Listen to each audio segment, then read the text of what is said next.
Welcome to this edition of This is Glendale. I'm Joe Dubinsky. And I'm Bet Chorus. So, Bet, what do you have on tap this show? I'm going to be interviewing Doreen Gove. Many people will know her in conjunction with Glendale Heritage Preservation. Sure. But there are many other facets of this woman's life that I'm hoping to explore. No. And you? Well, I'm going to have the privilege of interviewing Cincinnati Bengals legend Icky Woods. Icky Woods. Wow. Yeah. That's going to be amazing, I'm sure. Should be a blast. Right. We hope you enjoy this edition of This is Glendale. Today I am in the home of the lovely Doreen Gove. Thank you, Doreen, for letting us in your home to be a part of our This is Glendale program. And we're going to hit on a lot of highlights, but primarily we're going to discuss a fantastic travel log that Bob and Doreen did through the Himalayas.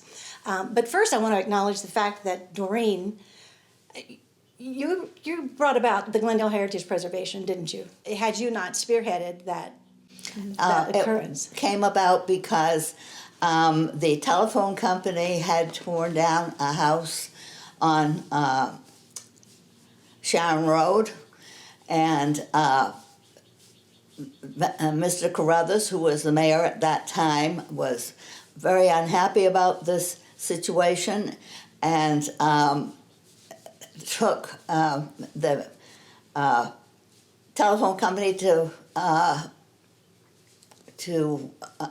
court. Oh. And very interestingly, when they came up, the judge says, "Oh my goodness, this is a mouse barking at an elephant." A lot of people were interested in preserving what was there. Exactly, yeah. And in Glendale. As a matter of fact, my next door neighbor behind me knew that I came from New England and was interested in history. He said, "Well, if I get people together, would you come and talk to them about what they did in Ipswich?" Okay. And that's how we started. It was a meeting. They said, "Well, the way you should go about it is you get people together, you get all the history of the local houses, and you take one particular thing to emphasize." And we all chose the police station. Oh, okay. And that was the first building that we got on the National Register. Okay. And from there, we worked to doing a historic district, and we eventually, about 1974, I think it was, by sending in all their requirements of 20 pictures of houses or buildings for the National Register, and we got listed. That's terrific, yeah. The following year, we were very fortunate after people came out from the government and looked over Glendale and happened to come on the day that it snowed.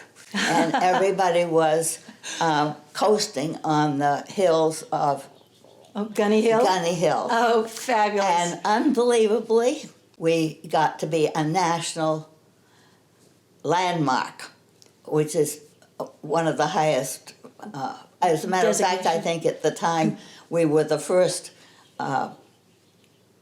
historic village that was landmarked? That was landmarked. That's fabulous. Well, thank you so much for all of your efforts. Glendale would not be as beautifully preserved had it not been for the people first being angry, but you're following through with it all and getting it done. So we appreciate that a lot. Well, it takes a lot of people because we had a lot of volunteers in order to get all these photographs and information on all the buildings. Oh, yes. It's like a PhD dissertation practically to get everything done. But I also want to talk about, and just hit on quickly, that that you and Bob, your late husband, were involved with judging roses, and I gather that's a significant thing. I apologize, I am totally ignorant of it, so you'll have to fill me in on the importance we of that. take a course, Okay. which actually is virtually takes about 2 years because it's spaced out.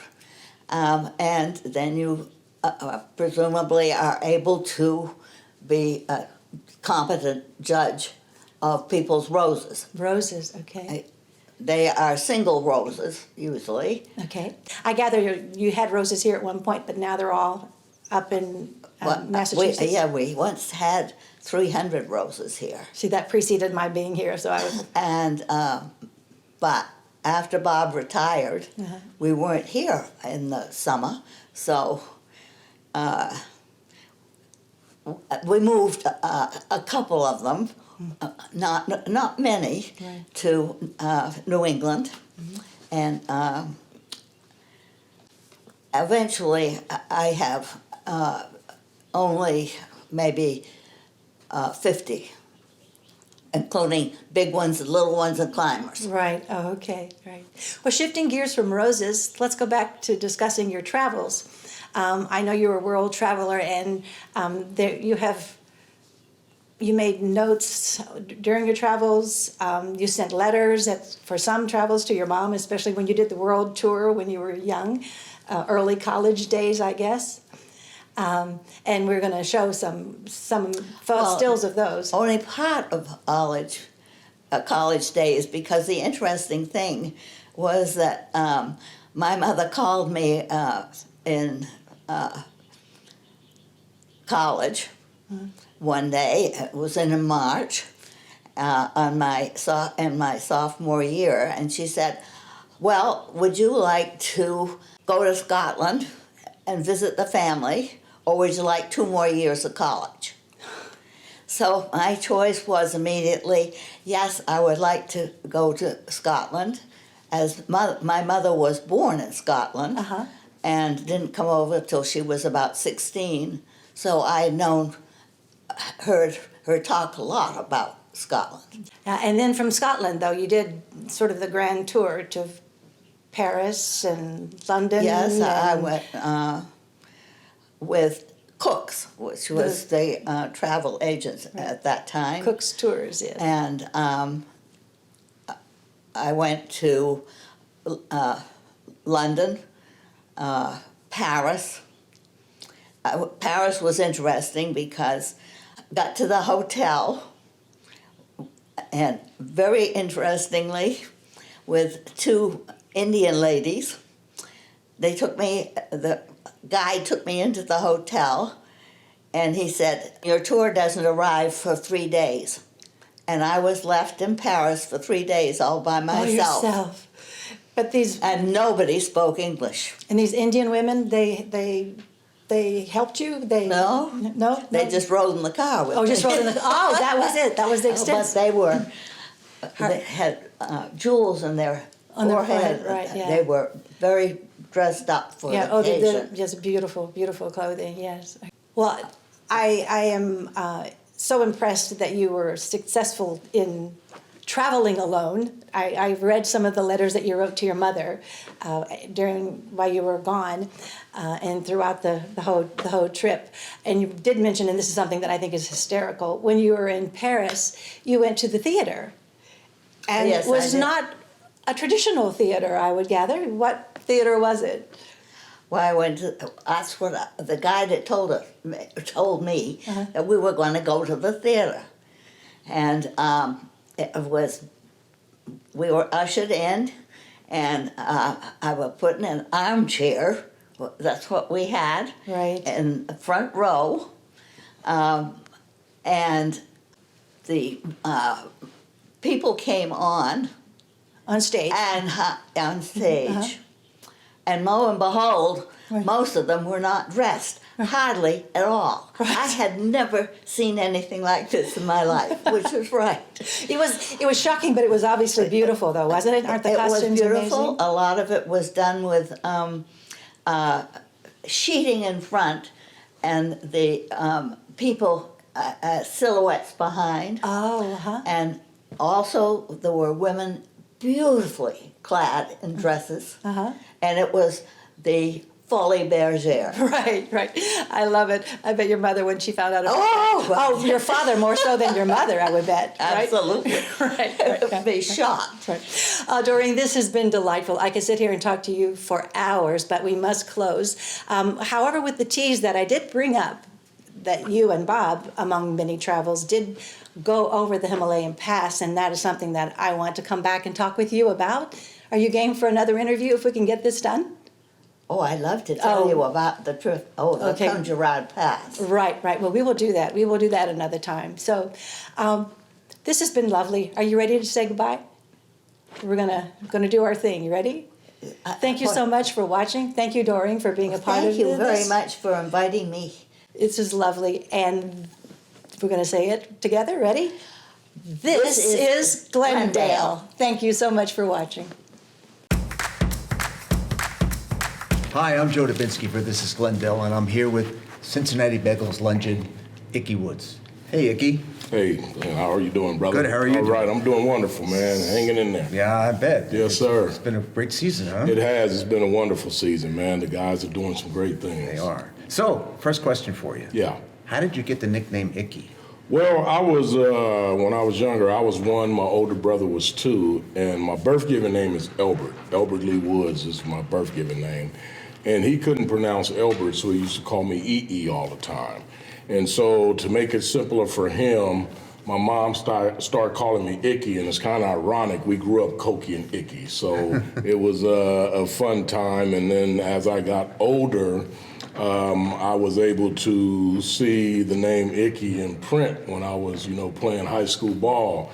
And I thought, oh man, that's great. I'm gonna keep using it. I'm gonna use it all the time. I really didn't know what my birth-given name was until I actually enrolled in elementary school. Really? And, because I'm sitting in the classroom and the teacher says, Elbert Woods. And, and I'm looking around like, who she's, because when you first get to school, they call out your name. Sure. And everybody's looking for who that person is. And she said, Elbert Woods, and I'm looking.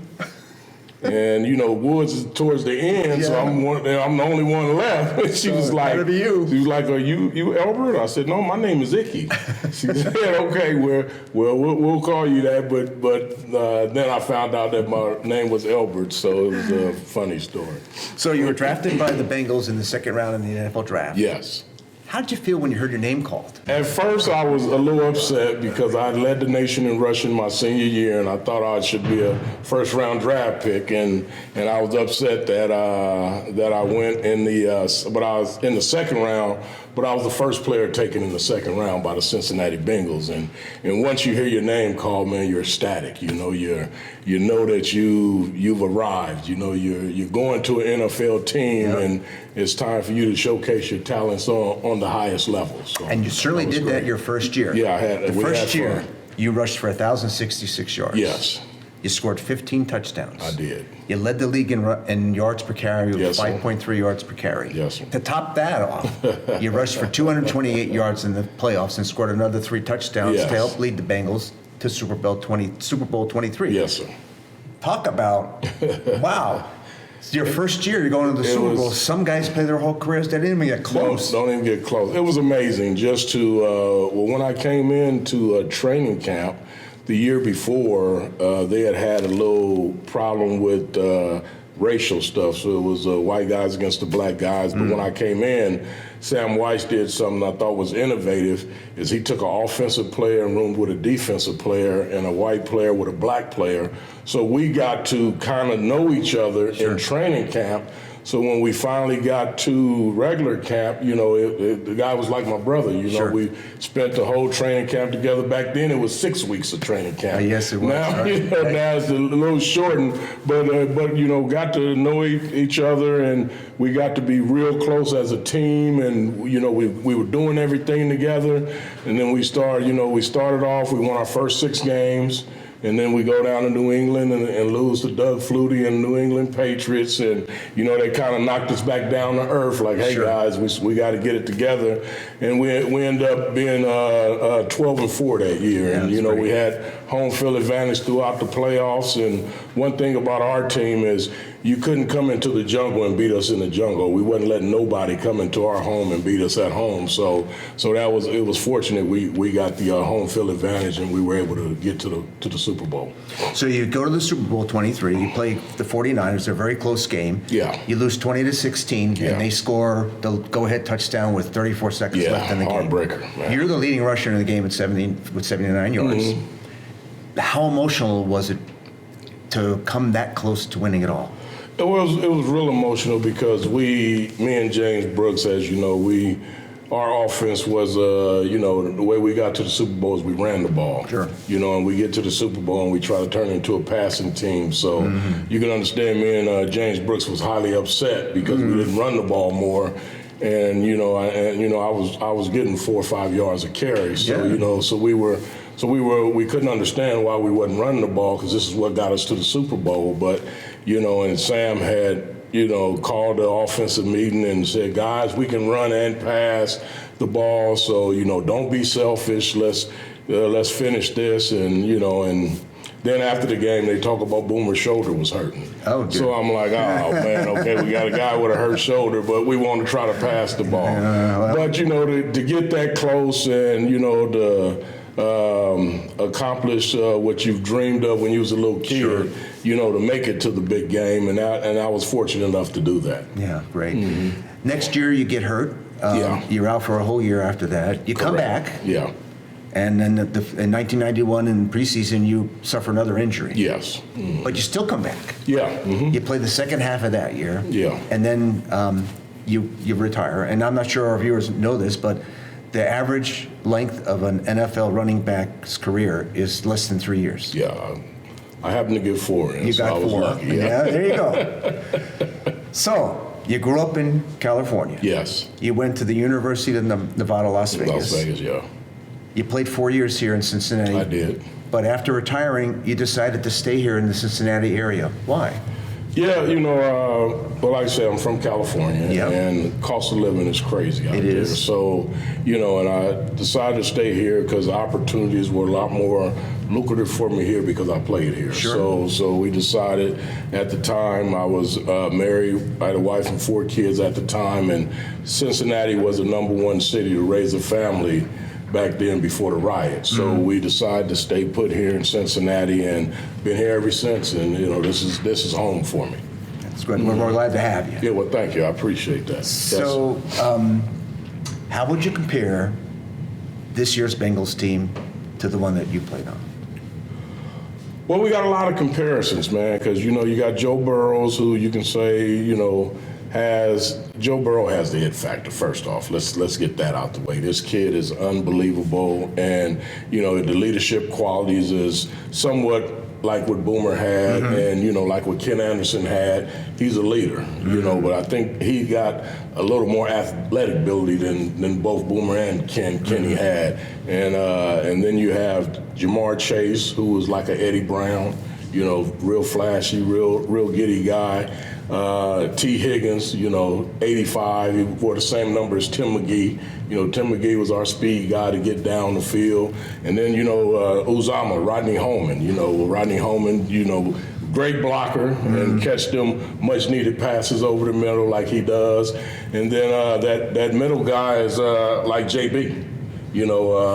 Tyler Boyd. He's like James Brooks. He can get out in the wing and run it. And then, Joe Mixon, that's Icky Woods reborn. The guy's out there getting it done. And I love the way he runs the ball. I love the way he cut, like the cut he did against the Titans this past weekend, man. That's my type of thing. I like to run it front side and then hit it back side, and it was wide open, man. It was great to see. I was actually down there at the game, so I was really having a lot of fun on that one. I'm sure you were. Yeah.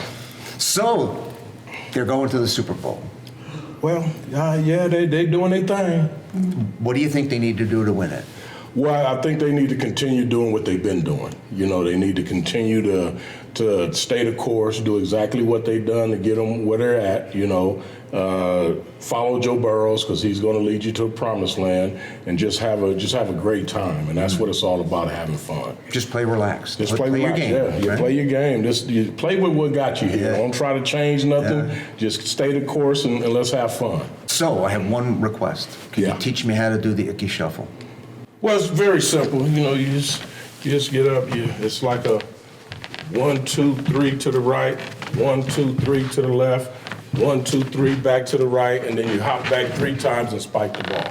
And then you just throw the woo woo in there. At the end. You got to go woo woo. You got it? You ready? Yep. Let's do it. 1, 2, 3. 1, 2, 3. 1, 2, 3. Hop, hop, hop. Spike. And get the woo woo in there, baby. There it is. Okay, I'm Joe Dubinsky, And I'm Icky Woods. and this is Glendale, baby. Well, we hope you enjoyed this edition of This is Glendale. Bet, a very interesting interview with Doreen Gove. That fabulous. It really was amazing. And your interview with Icky is just something for the books. That was such a blast, I It gotta tell really, you. yeah, truly amazing. There's not a person in this village who is not going to love both of these. Yeah. So, one other thing I want to talk about, though, is that the Glendale Youth Sports Spring Soccer signups are ongoing right now, and they end February 11th. And you can go to clubs.bluesombrero.com. And if you have any questions, you can contact gdaleyouthsports@gmail.com. Well, until next time, I'm Joe Dubinsky. And I'm Bet Chorus. And this is Glendale.